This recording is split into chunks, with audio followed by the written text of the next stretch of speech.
She's telling you the circumstances around this brouhaha at the end of the driveway. First, she told you she didn't have any information on it. Then she proceeds to tell you information on it. How do you classify this witness? The police came. I gave my statement of what I've done. Other than that, that's the only difference that I've seen in Malaya's, whatever you call it, the personality or whatever That's a good point. Changes. Sorry, in Malaya was that day. Now, this is me, myself. If my children were missing in the woods, or if somebody has taken them, I would be so hysterical. Talk about spending so much time undermining and discrediting the initial story that really the public knows about what happened to Jack and Lily and what they assume happened. She spends so much time talking against it. She's dissatisfied with the script that Daniel's come up with. So it tells me that she's probably Daniel that's come up with it. And really brought Janie into it and forced Malaya to say that in front of the camera. And again, where does Dirty Derwood fit into all of this? At what point does he fit into all of this, I wonder? And why is he telling Sonny in a phone call that he's lying and deceiving and he's going to start really fighting and coming out against old Daniel, the guilty party in all of this? And he knows that Daniel's doing all of this weird information that he's acquired in the background, and that Daniel's going to be trying to frame him for being, out there and transferring the bodies or picking up the kids or somehow involved in the disappearance of Jack and Lily. He's going to be framed and he's worried about it. Why? Why would that ever worry an individual like Derwood? An individual with such insider knowledge? Why do these things even come up, and why was it worthy of the conversation in the first place to Sonny Derwood? Some wheels of disinformation out there.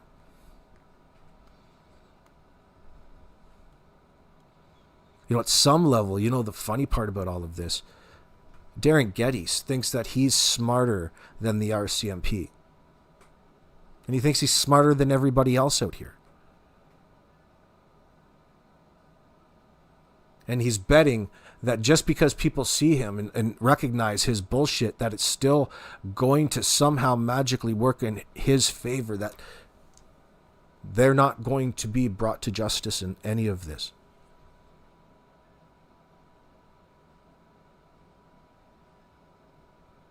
Such delusions, but it would fit in typical with the types of nonsense that they seem to believe.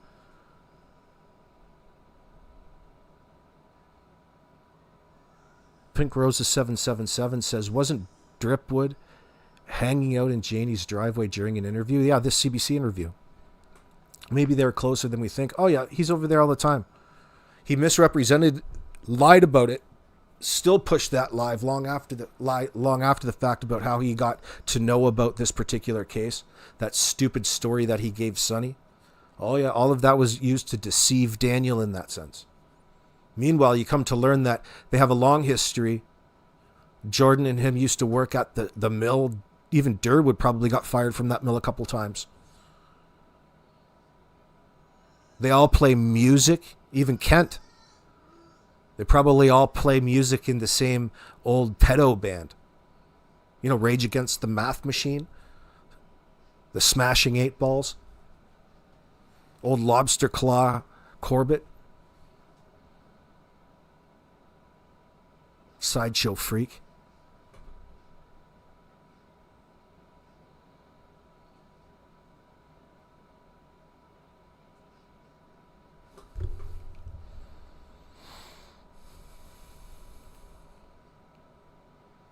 I would be right. Mama will always be a part of their lives. No matter. Easy. Malaya called me on my phone. And I called her back, and she told me to get back here as soon as I could. I'll answer that question. Marley's in my chat saying, AB, do you think Derwood will get charged with anything? Yes, I do eventually. That's the short end of it. When all of this starts to come out and the things that we don't know, because we're not RCMP at this point in time, come out in a place like court, people to go up and testify on the stand, we're going to get to learn a whole lot more. And I think somewhere along the lines, we're going to understand just where Derwood fits into all of this. And like everything else that he's admitted, it's okay because he's admitted to all having to lie. He's tried to justify all of these lies to you that people still are confused about to this day. That was intentional.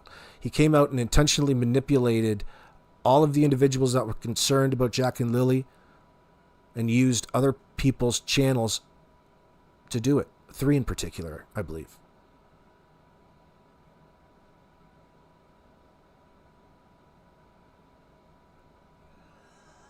Of course, few of us called it out right away, knew it right away. But he was there at the right time with all of the right information. And he had his buddy, Danny Martell, in the live chat, 100%ing all things that he was saying. Corroborating them in that sense. They're just a couple of glazers, a couple of butt buddies. Of course, they know each other.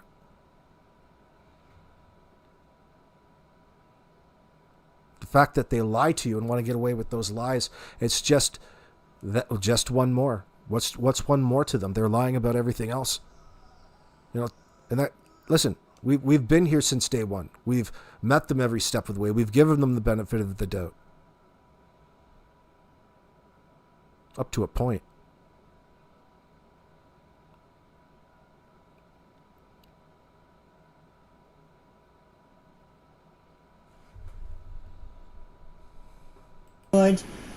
I don't know what was discussed between her and everybody else. I just know when I got back here, I went up and she was crying, I put my arms around her, and then because Haley, you're so close. And I think it was Shelby, I said, I'm not sure, started accusations. I wasn't listening because I was so upset because I thought that she... So you came down and you put your arms around Malaya to comfort her in her time of grief in that sense, but you can't quite find the words. And then it ended up in a fist fight. How come I don't believe that? You don't even like Malaya. You couldn't even sit down and have a conversation. Now you want to have us believing that you're trying to console her in a comforting manner. What are you really consoling her about? Just another form of intimidation in my sense, if that really did happen. Like, first of all, think about the reality of the situation and how much Malaya probably knows, or we think that she knew at that point in time.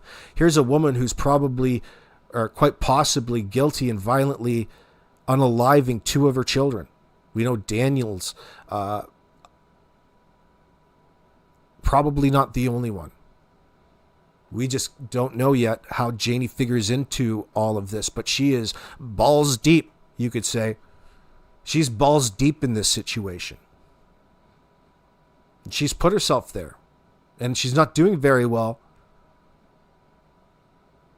And this story is not going to float, and it didn't float with police, Janie. You had to ask the CBC to come there for you to beg the world to believe you. I'm not here to lie to you. Please believe me. No. None of us believe you. Nobody believes you.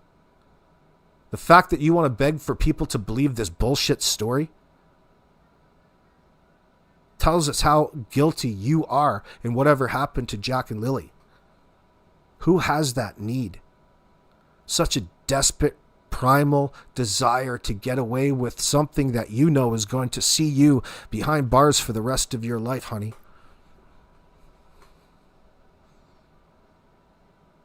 Psychologically, Janie, you're already on the run.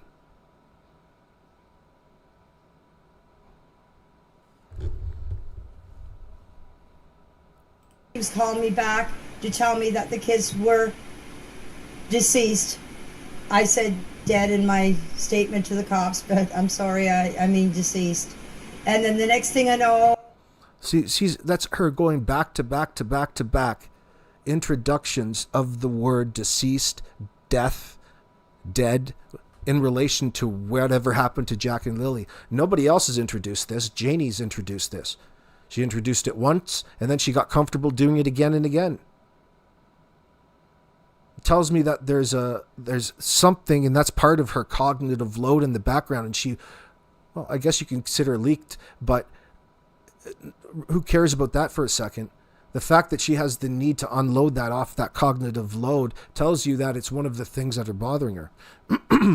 She has to tell you all of the things that she's denying for whatever fucking reason.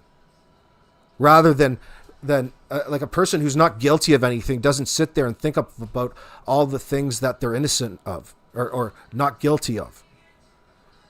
You don't want to talk about that big elephant, that elephant in the room, the this, the that. But here you are introducing, oh, don't tell me the kids are dead. Don't tell me, as though you're almost waiting for that to happen. You were expecting that. You had to have expected that for you to have said that to Malaya at that point in time. Is that really what you were expecting, or are you fabricating? It's hard to really say. But the fact that she uses it in conversation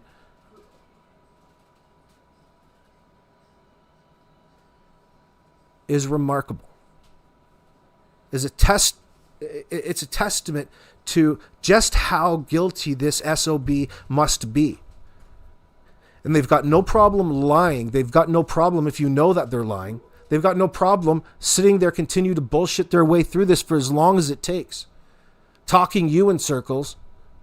Daniel up there on the CBC in his interviews telling the CBC the same thing that they broadcast on their updates. That's the talking points he speaks on, what he can remember of them, almost verbatim.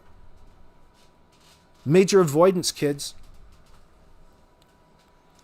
Like it or not, you two both, the way that you're going, are going to face life regardless. Regardless if we ever find out what happened to Jack and Lily.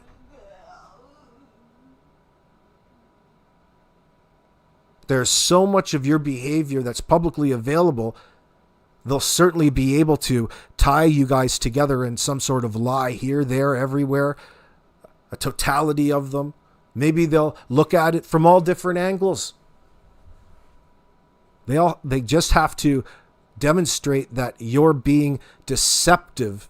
You're omitting. That's also considered lying. And that the kids are indeed passed away. Which isn't going to be very difficult to convince a jury in this situation. And this is how the case is going to build itself on its bare bones nature.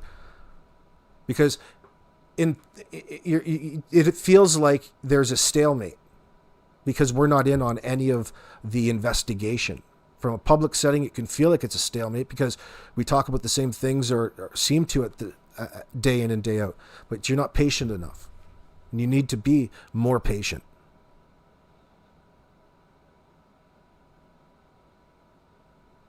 The cops have to get it right. They have to figure out what happened with these assholes talking like they are.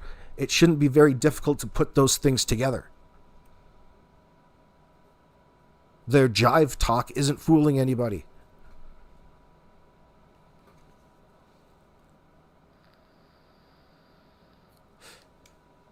They've brought up the fact that they're considering charges in the future. Excuse me, in their last Globe and Mail article, Rotor Eye. Yeah, the RCMP introduced that.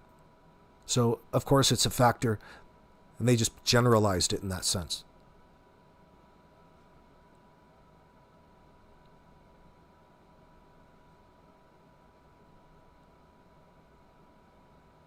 It's exactly what it looks like, guys. It's exactly what it looks like. You know, that's what the frustrating part is of it. And people want to put that anger and frustration here, there, and everywhere, but anywhere but where it belongs, with Janie and Daniel and Malaya. I don't know how her friends can go and hang missing posters with her when the world knows that she's lying.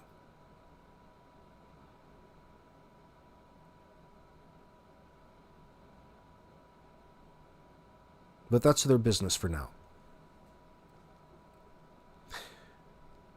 Trash Pond. If Patty was able to take a Polly with her, apparently poor health, it sure makes Janie's inability to take one look questionable. It doesn't even matter.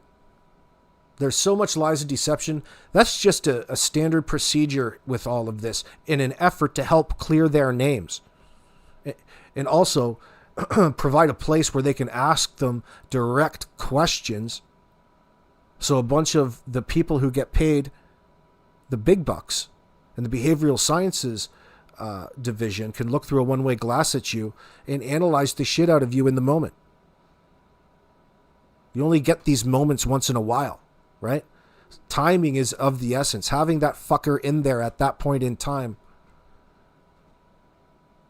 Oh yeah, it'll be on CCTV, and that'll be a great interview.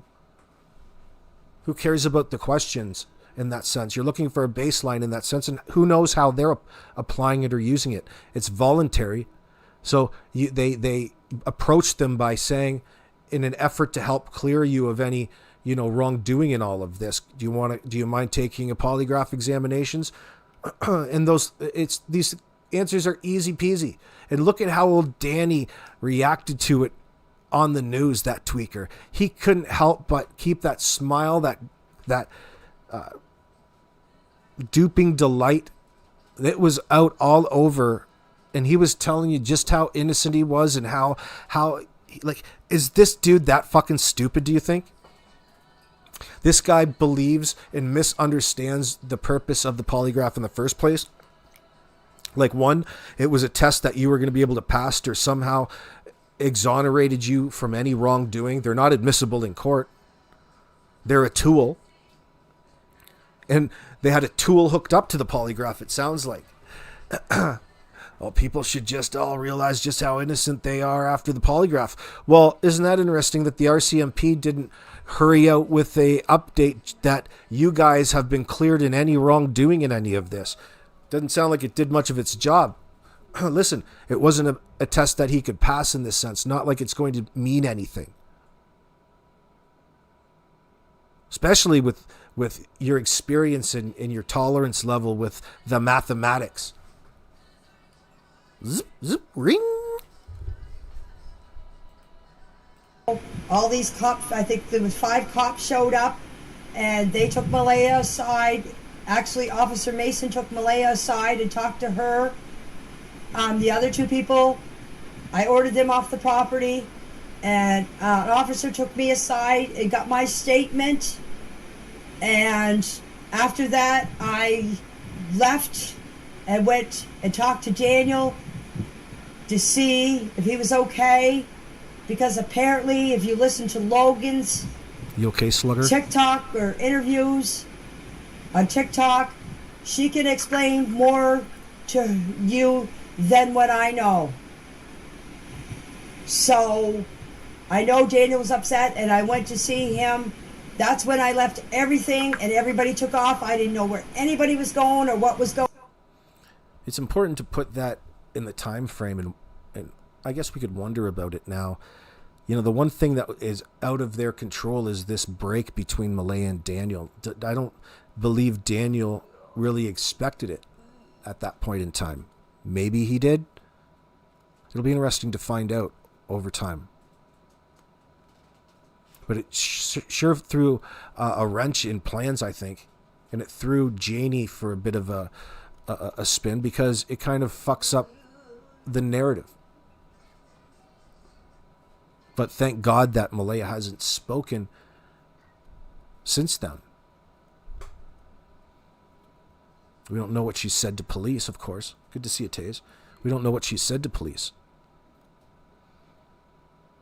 You can almost bet she's not being cooperative. That's untrue. That's wishful thinking, and certainly anything but the truth. If we knew everything that was in Malaya's mind right now, people would be in fucking handcuffs. Without a doubt. So, maybe they're getting their information in a more sensitive way. Probably. But I think they're only going to be able to get so far with Malaya before they have to do things, I guess, more well, when it's time, it's time.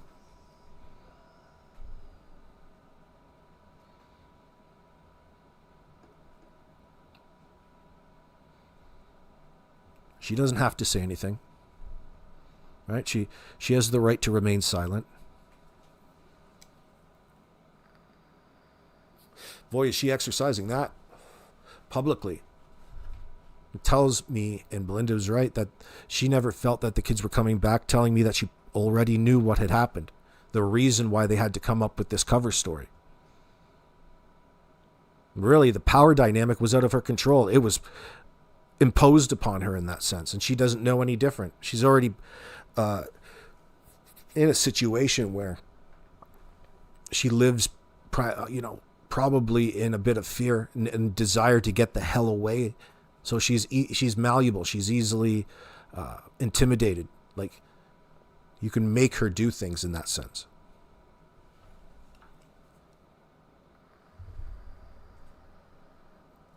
Going on in the whole kerfuffle or whatever you call it.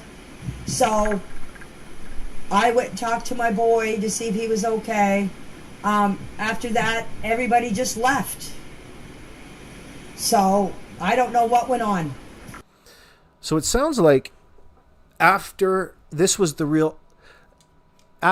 particular moment, it all happened in a pretty short time frame. So when we picture Malaya leaving after that interview that we saw in the beginning of this video, but her initial one to CTV, not too long after that did this occur, and she bailed. She left.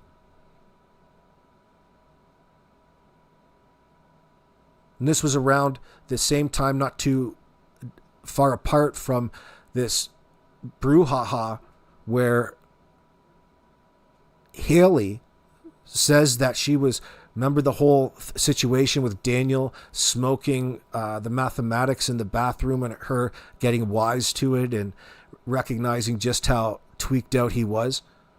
Wade saw this as well, and he commented on it. They all took off. They got Malaya, they left. Everybody took off at that point because it seemed that after their little presentation, after their, what would you call it, their drama that they've presented, things went south. There's a certain element here that don't believe the shit story that they've presented. And none of them think it's in their best interest to come out and say so, of course. But they've chosen to stay silent, and that's their right to do that. Even though it would indicate that something other than what they presented went on. Not that it's everybody's fault. It's Malaya's fault, and she's responsible in all of this to some degree. They need to figure out how. It's going to be difficult when it comes down to he said, she said in that sense, right? Who do you trust? What do you trust? You've got to get a good idea about the relationship. No matter what, you know what the primary factor was, and it's the admitted substance abuse. And just knowing that makes me sad for Jack and Lily and what they had to go through out there. Why it went hand in hand with with the growing resentment that it seems that Malaya had towards Jack and Lily from isolating. It's almost like you were punishing your kids as well. There's something else that you did without really considering what's best for the future of Jack and Lily by isolating out Belinda, isolating out Cody, but yet still expecting child support. Like, that's a lot of fucking nerve. Number one. Good luck with that. You wanted to completely isolate that side of the family out. Why? Belinda doesn't seem that bad of an individual. So, I mean, and it's led to this. She's fallen in this situation, this relationship, and she's got knocked up. She's got had meadow with Daniel. A divorcee. An abusive tweaker.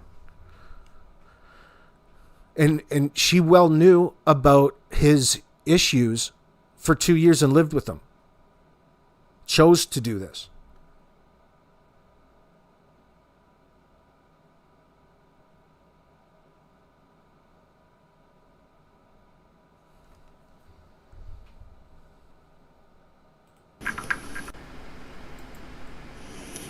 See, the way I thought is anything else that happened here that day was not important to me. I want to stress that wasn't important to me. The only thing that I was thinking about that day was finding Jack and Lily.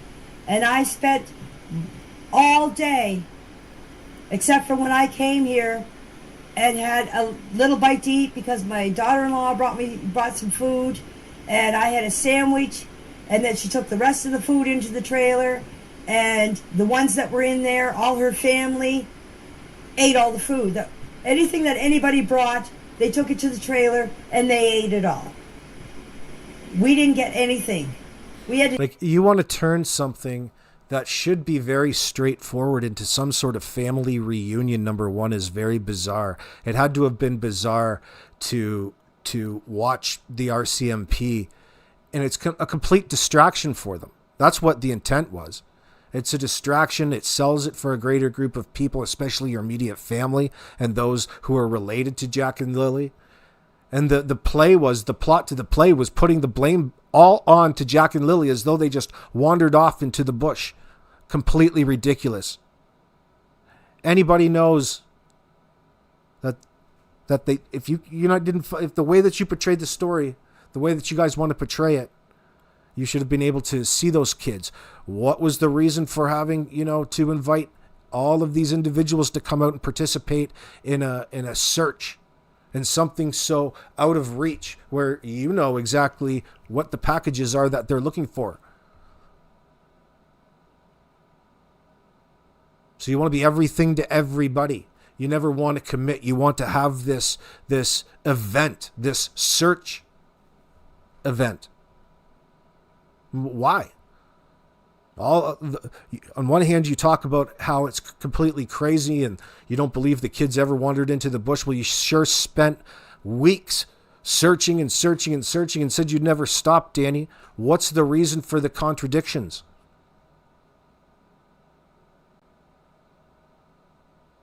You guys have been lying every step of the way to whoever you had to lie to.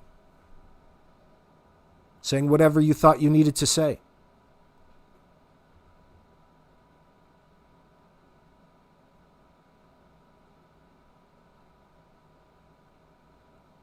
Yeah, that'll be used against you. Defend for herself. As I said, it was like a family reunion. They were in there talking and laughing and going on. So, and the only time that I went into the trailer is that time when I seen them all laughing and carrying on, was to tell Malaya that Justin and I were going back out to look for the kids. And she said, "Do you want me to shut the chickens in?" That's the only time that I set foot in that trailer all day. Except for when everybody left and the police officers came and asked Daniel about the pink blanket. I was there when they went out to the garbage can and took the pink blanket out of the garbage. Other than that, after that was over, nobody else was around. Everybody left. And I just sat in the trailer, and some of my friends came and asked me how I was doing, and they were very supportive of me. And God love one of the girls that was there, one of the friends that was there. I had a tick bite on me, and it was starting to get. This was on Saturday. I had a tick bite on me. God love her. She went to the pharmacist and got me pills. like she just picked that up and she didn't already have an infestation of probably RV lice, and the body lice. She's probably got a bush so goddamn thick down there. It's got 3 different species. Finally, somebody asked her, what the hell's up? Do you want me to go to the pharmacy, grab you some antibiotics and chase away these things? Maybe we could use some bush medicine.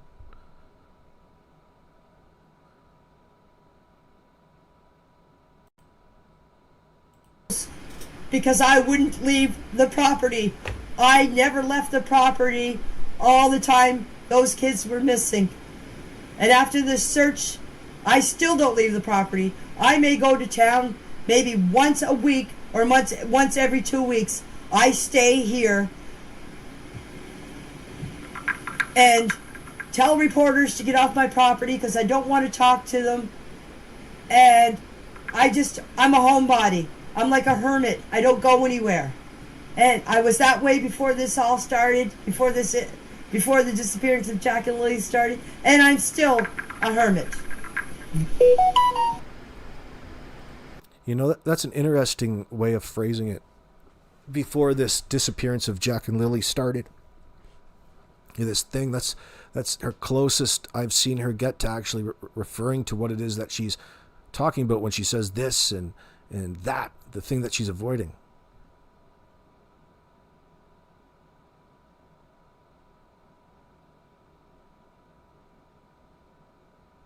Well, friends, we're going to have 2 hours and 20 minutes. We're going to wind tonight's episode down, coming up at 11 p.m.